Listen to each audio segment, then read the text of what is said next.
Hi, it's Steve.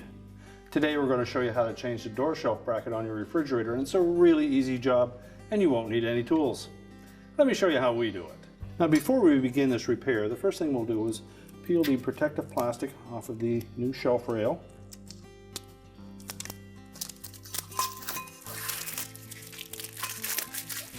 We'll discard that. Well, next we'll open up the door and we'll remove any items that are on the shelf that we're replacing the bracket on. And then we can either remove the complete shelf rail or just one of the end brackets. So to remove it, simply lift up on the tab on the inside, pull it away, slide it off the old bracket, and pull that bracket off from the other end and discard the bracket.